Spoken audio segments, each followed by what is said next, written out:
পাহাৰ কাটি কাটি শিৱ ভগৱানক প্ৰতিষ্ঠা কৰা এক বিৰাটেই ধুনীয়া মন্দিৰ হৈছে শ্ৰী শ্ৰী মহেশ ধাম মন্দিৰ, য'ত শিৱ ভগৱান বিৰাজমান, লগতে গণেশ বাবাও বিৰাজমান। আপোনালোকে যদি এই সুন্দৰ মন্দিৰ ভাগ দৰ্শন কৰিবলৈ আহিম বুলি ভাবে তেনেহ'লে কেনেদৰেনো আহিব, লগতে ক'তনো আছে এই মন্দিৰ ভাগ, এই বিষয়ে সম্পূৰ্ণ তথ্য এই ভিডিঅ'টোত মই আপোনালোকক দি যাম। গতিকে অকণো স্কিপ নকৰি ভিডিঅ'টো চাই যাব শেষলৈকে। আৰু যদি মোৰ এই ভিডিঅ'টো ভাল লাগে তেনেহ'লে লাইক কৰিব আৰু বাকী ভিডিঅ'বোৰো চাব। যদি ভাল লাগে তেনেহ'লে চেনেলটো ছাবস্ক্ৰাইব কৰিব। নমস্কাৰ, সকলোকে স্বাগতম জনালোঁ মোৰ নতুন এটি ভিডিঅ'লৈ। বৰ্তমান আমি জাগি ভকত গাঁৱত আছোঁ। মোৰ বান্ধৱী এজনী ঘৰ ইয়াতে, গৃহস্থ আমি গোটেইকেইজনী ওলাই কৰি ৰেডি। এতিয়া সিহঁতৰ ওচৰতে, বেছি দূৰ নহয়। তোমালোকৰ এইখন কি জেগাখিনি নাম? এইখিনি ভকত গাঁও। ইয়াৰ পৰা অকণমান আগত আছে কুমৈ চাৰিআলি। কুমৈ চাৰিআলিৰ পৰা আমি বাওঁহাতে সোমাই যাম। এটা বিৰাট ধুনীয়া মন্দিৰ, শিৱ মন্দিৰ হয়, মহেশ ধাম বুলি কয়। আজিকালি বহুত দূৰ দূৰণিৰ পৰা মানুহ আহে। আগতে বাৰু ইমান মন্দিৰ ভাগ পপুলাৰ নাছিল, আজিকালি কিন্তু বহুত দূৰ দূৰণিৰ পৰা আহে। তাকে আমিও ভাবিছোঁ আজি যাম, সিহঁতৰ ওচৰতে আছে। আৰু তাকে আমি সকলোবোৰ ৰেডি, গামোচা লৈ লৈছোঁ, সেৱা জনাই আহোঁগৈ। আপোনালোককো ভাবিছোঁ মন্দিৰ ভাগ দেখুৱাম আৰু ৰাস্তাটোও দেখুৱাম, কেনেদৰে গ'লে আপোনালোকে মন্দিৰ ভাগ পাবগৈ। গতিকে অকণো স্কিপ নকৰি ভিডিঅ'টো চাই যাব শেষলৈকে। আমাৰ লগত আপোনালোকেও এই ধুনীয়া মন্দিৰ ভাগ প্ৰাৰ্থনা জনাব। তেনেহ'লে ব'লক আমি সকলো একেলগে যাত্ৰা আৰম্ভ কৰোঁ। এয়া বহি আছে ৰাইজ আগতীয়াকৈ। কি হ'ল, মোক বেকাৰ কৰিছোঁ যে? আমাৰ গোসানী আছেনে নাই? এয়া মোৰ বান্ধৱী এইগৰাকী। চাওঁ এফালে, চাওঁ আকৌ। যাওঁ এতিয়া গোটেই একেলগে, আয়োজন আমাৰ ড্ৰাইভাৰ। ব'লক সকলো একেলগে যাত্ৰা আৰম্ভ কৰোঁ। আমি যিহেতু জাগিৰোডৰ দিশৰ পৰা গৈ আছোঁ, গতিকে এনেদৰে গৈ থাকিলে কুমৈ চাৰিআলি পোৱাৰ আগতেই দেখিছেনে এই ৰাস্তাটো, এনেদৰে এটা ৰাস্তা দেখিবলৈ পোৱা যায়, যিটো ৰাস্তাৰে আগুৱাই প্ৰায় ৩-৩.৫ কিলোমিটাৰ গ'লে আমাৰ গন্তব্যস্থান আমি পাম। এয়া আমি আহি পাই গ'লোহি। মন্দিৰ এতিয়াও পোৱা নাই, মন্দিৰ ওপৰত উঠি যাব লাগিব। আপোনালোক এৰিয়াটো মই দেখুৱাই আছোঁ, ৰ'ব। এইফালৰ পৰা আহিলোঁ। এয়া দোকান, পৰিৱেশটো বিৰাট ধুনীয়া, কিন্তু মন্দিৰ ভাগ বহুত ওপৰত আছে।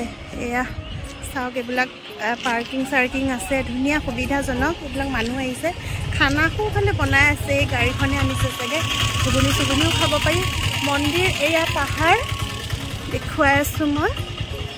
এয়া এৰিয়াটো, এয়া মেইন এই গেটখনেদিয়ে আমি যাব লাগিব। দোকান বজাৰ বহুত আছে, সুবিধাজনক। কিন্তু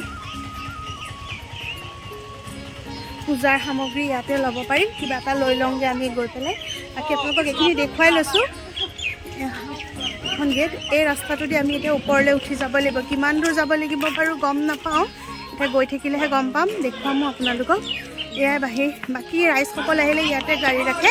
যদি বাইক লৈ আহে ওপৰলৈ যাব পাৰে, বাইক লৈ আহিলে চিন্তা নাই, কিন্তু গাড়ী লৈ আহিলে ইয়াতে থ'ব লাগিব। এয়া এতিয়া আমি যাম, কিবা লৈ লওঁ পূজাৰ সামগ্ৰী, তাৰপাছত আপোনালোকক দেখুৱাই আছোঁ। আৰু এয়া চাওক, ভগৱানক সেৱা জনাবৰ কাৰণে চাকি বন্তি এনেদৰে ইয়াৰ পৰাই লৈ ল'ব পাৰে। তাৰ উপৰিও যদি ঘৰৰ পৰা লৈ আহে তেনেহ'লেতো কথাই নাই। ইয়াৰ উপৰিও প্ৰসাদৰ কাৰণে কল, বুট, মগু এনেদৰে শৰাই হিচাপে আগবঢ়াব পাৰে। সেয়া ঘৰৰ পৰা আনিলেও হ'ল বা এনেদৰে দোকানবোৰতো ল'ব পাৰে। এয়া চাওক, সকলোবোৰ সামগ্ৰী ইয়াত পোৱাই যায়। ইয়াৰ উপৰিও ওপৰতো দোকান আছে, তাৰ পৰাও ল'ব পাৰে। আৰু এতিয়া আমি এই ৰাস্তাটো দিয়ে ওপৰলৈ গৈ থাকিম। সিহঁত গৈ আছে, মই পিছে পিছে গৈ আছোঁ। কিমান যাব লাগিব নাজানো, আৰু জনাম বাৰু আপোনালোকক গৈ থাকিলে। কিমান দূৰনো গ'লে পামগৈ। পাহাৰ বগোৱা কষ্ট, বিশেষকৈ আমাৰ এই সৰু ছোৱালীজনীৰ লগত আছে যে। যাওঁচোন বাৰু, গ'লে গম পামেই নহয়। তলৰ পৰা আহি এইখিনি পাইছোঁহি। এতিয়া গাড়ী লৈ যিবিলাক গাড়ী অহা যোৱা কৰে, এইফালেদি অহা যোৱা কৰে, এই হেৰিবিলাকতো নাহে আৰু মন্দিৰ দৰ্শন কৰিবলৈ অহা নহয়। কিবাকিবি মালগাড়ী, কিবাকিবি এয়া গাড়ী এখন এইখিনিত আনি থৈছে। বাকী আমাকতো নোৱাৰে বুলিয়ে ক'লে। তলত আহিলোঁ। এতিয়া এইটো এটা চিৰি ৰাস্তা। এইটো ৰাস্তাটোদি এনেকৈ যাবলৈ ভাল আৰু সুবিধাজনক। এতিয়া এনেদৰে ওপৰত আছে মন্দিৰ, গৈ মন্দিৰ পামগৈ। বহুত বেছি দূৰো নহয় ৰাস্তাৰ পৰা, কিন্তু এয়া আৰু ল'ৰা ছোৱালী লৈ খোজকাঢ়ি অহাটো অকণমান কষ্ট এয়া ভাগৰি ভাগৰি আহি আছোঁ আৰু কিন্তু যি নহওক এনেকৈ আহি ভাল লাগে ভাগৰটো অনুভৱ নকৰিলেই হ'ল আৰু মনৰ জোৰত গৈ থাকিলে গৈ পাই যামগৈ আমি ভাগৰ লাগিছেনে নাই দেখা লাগিছে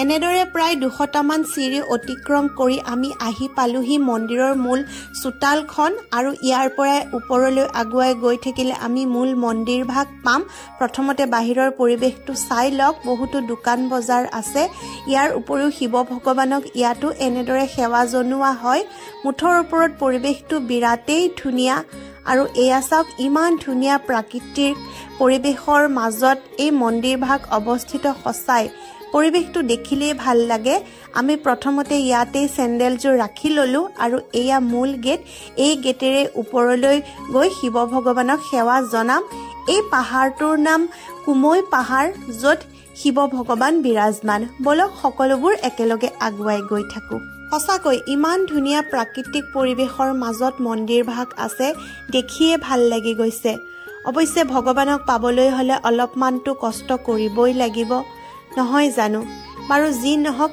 ইমান ধুনীয়া প্ৰাকৃতিক পৰিৱেশৰ মাজে মাজে আমি সকলোবোৰ আগবাঢ়ি আছোঁ শিৱ ভগৱানক সেৱা জনাবৰ কাৰণে মৰিগাঁও জিলাৰ আমকটা গাঁৱৰ কুমৈ পাহাৰৰ ওপৰত অৱস্থিত এই মন্দিৰ ভাগ এক জাগ্ৰত মন্দিৰ মন্দিৰ পালোহি এতিয়া যাওঁ সেৱা জনাই আহোঁ শুনিবলৈ পোৱা মতে পাহাৰ কাটি নিৰ্মাণ কৰা এই শিৱ ভগৱানৰ মন্দিৰ ভাগত যদি সেৱা জনোৱা হয় তেনেহ'লে মনৰ আশা পূৰণ হয় আমিও আহিলোঁ তেওঁক সেৱা জনাবৰ কাৰণে আৰু এয়া চাওকচোন শিলত তেওঁ প্ৰতিচ্ছবিবোৰ ইমান ধুনীয়াকৈ অংকন কৰি ৰখা হৈছে যিহেতু ইয়াত সকলোৱে সেৱা জনায় গতিকে আমিও আহিলোঁ তেওঁক সেৱা জনাবৰ কাৰণে চাওক পৰিৱেশটো ইমান ধুনীয়া সঁচাকৈ এনেকুৱা ধুনীয়া ধুনীয়া পৰিৱেশত আহিলে মনবোৰ যে কিমান ভাল লাগে আৰু এয়া চাওকচোন শিৱ ভগৱানৰ মূৰ্তি আৰু এয়া সকলোৱে সেৱা জনাই আছে আমিও লগতে সেৱা জনাই ল'লোঁ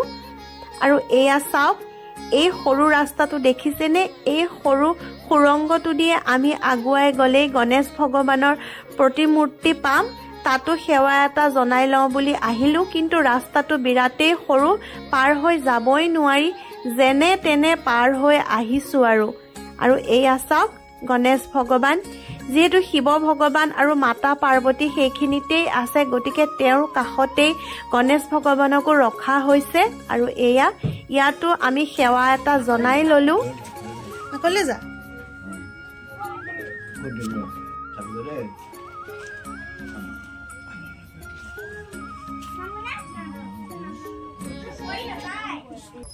মন্দিৰ দৰ্শন কৰিলোঁ আৰু এয়া গণেশ মন্দিৰ দৰ্শন কৰিলোঁ তাৰ পৰা এয়া দেখিছেনে মন্দিৰৰ কাষতে এটা ৰাস্তা ওপৰলৈ গৈছে তাত অৰ্জুনৰ মন্দিৰ আছে বুলি কৈছে কিন্তু ৰাস্তাটো মানে ইমান সুবিধাজনক নহয় যাবলৈ সেইকাৰণে আমি আৰু ওপৰলৈ নাযাওঁ ফ্লেগ এখনো আছে বোলে যাব পাৰি এয়া পাহাৰৰ মাজে মাজে এয়া এই ৰাস্তাটো দিয়ে যাব পাৰি ওপৰত গৈ পোৱাগে যায় কিন্তু অসুবিধাও পাম নেকি বুলি ভাবি পেলাই আৰু ভাবিছোঁ ওপৰত নাযাওঁ আমি এইখিনিতে ৰৈ দিলোঁ এয়াই মন্দিৰ ভাগ বিৰাট ভাল লাগিল মনটো আচলতে তলৰ পৰা ওপৰলৈ আহিবলৈ বহুত বেছি সময় নালাগে অলপ সময়তে পঢ়ি যায় কিন্তু চিৰি বগাই বগাই আহোঁতে কষ্ট হয় যে ভাগৰ লাগে সেইকাৰণে মানে অকণমান আৰাম কৰি কৰি আহিলে ভাল আৰু ভাগৰটো নালাগে আমি অকণমান ৰৈ ৰৈ আহিলোঁতো এতিয়া ভাগৰ অলপো লগা নাই আৰু মানে প্ৰথমতে যিমানেই ভাগৰ অনুভৱ নহওক কিয় এনেদৰে মন্দিৰ দৰ্শন কৰিবলৈ আহিলে মনবোৰ বহুত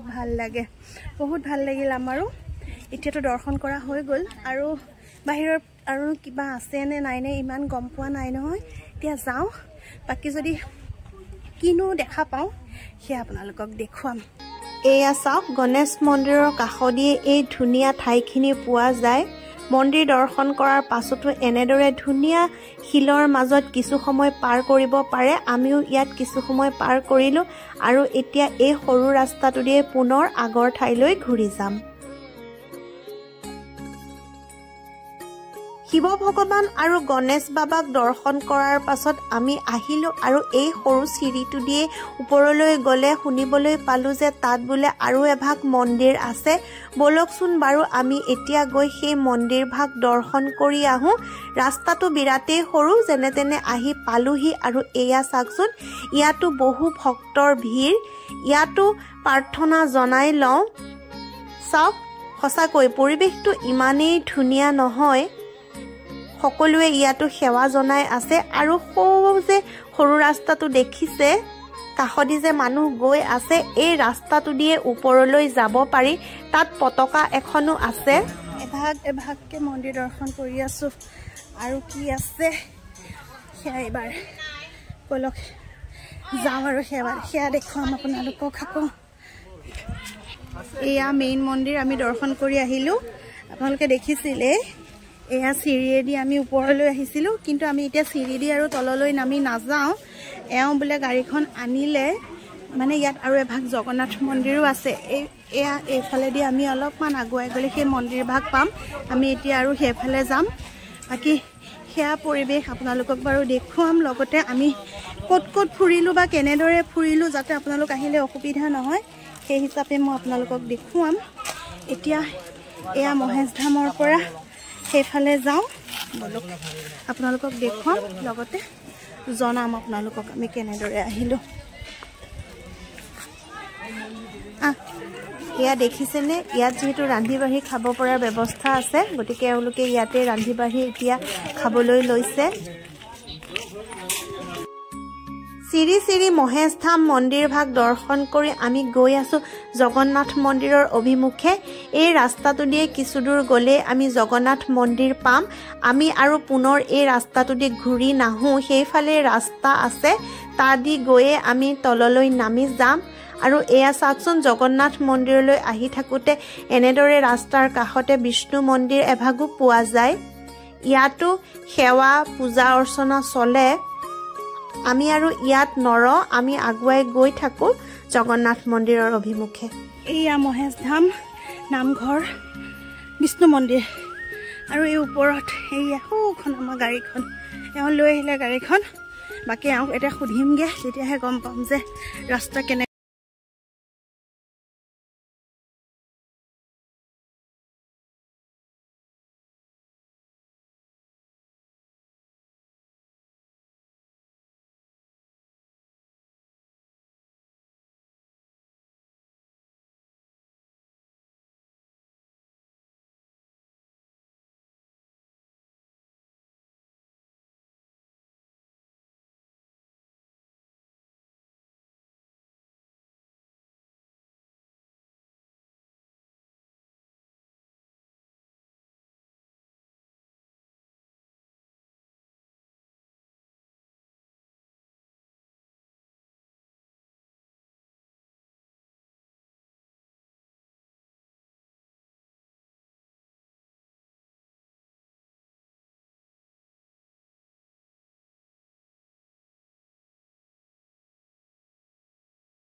আপোনালোকে যদি গম পাইছে তেনেহ'লে আহিব পাৰিব।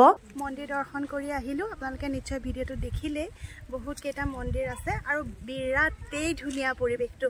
অকণমান চিৰি দি ওপৰলৈ আহোঁতেহে অকণমান কষ্ট অনুভৱ হয়, আৰু কিন্তু মন্দিৰ বুলি ক'লে এই সকলোবোৰ যেতিয়া একেলগে আছে, এই কষ্টবোৰ অনুভৱেই নহয়। এতিয়া আমি ধুনীয়াকৈ মন্দিৰ দৰ্শন কৰিলোঁ, শেষত জগন্নাথ মন্দিৰ দৰ্শন কৰিলোঁ। আৰু ইয়াত বহুত ধুনীয়া ঠাইখিনি, গাড়ী মানে চাগে লাহে লাহে উন্নত কৰিব আৰু ৰাস্তাটো বনাই আছে। বাকী গাড়ী ৰাখিবলৈতো ধুনীয়াকৈ জেগা আছে, কিন্তু ৰাস্তাটোৰ কাৰণেহে মানুহে গাড়ী আনিব নোৱাৰে। কিন্তু এওঁক সুধিলোঁহি, এওঁ ক'লে যে ৰাস্তাটো বিৰাট ওখ হয় আৰু ৰাস্তাটো বনাই আছে যিহেতু, পৰাপক্ষত আপোনালোক যদি আহে ওপৰলৈ গাড়ী লৈ নাহিব, তলতেই থৈ আহিব, কাৰণ অকণ ৰিস্কি হয়। আৰু বাইক চাইক লৈ আহিব পাৰিব, একো নাই। ৰাস্তাটো লাহে লাহে বনাই হ'বগৈ, তাৰপাছত আহিব পাৰিব। এয়া বিৰাট ধুনীয়া লাগিলে। আমি এটা মানে ধুনীয়া মন্দিৰ দৰ্শন কৰিব আহিলোঁ। দৰ্শন কৰা আমাৰ হৈ গ'ল, এতিয়া আমি যাব ওলাইছোঁ। এয়া আছিলে আশা কৰিছোঁ আপোনালোকৰ ভিডিঅ'টো ভাল লাগিল যদি ভিডিঅ'টো ভাল লাগিল লাইক কৰিব আৰু আপোনালোকে যদি প্ৰথমবাৰৰ কাৰণে মোৰ চেনেলটো চাইছে তেনেহ'লে ভিডিঅ'বোৰ চাব 2-এটামান যদি ভাল লাগে চেনেলটো ছাবস্ক্ৰাইব কৰিব আকৌ এটা নতুন ভিডিঅ'ত লগ পাম আজিলৈ আহোঁ ধন্যবাদ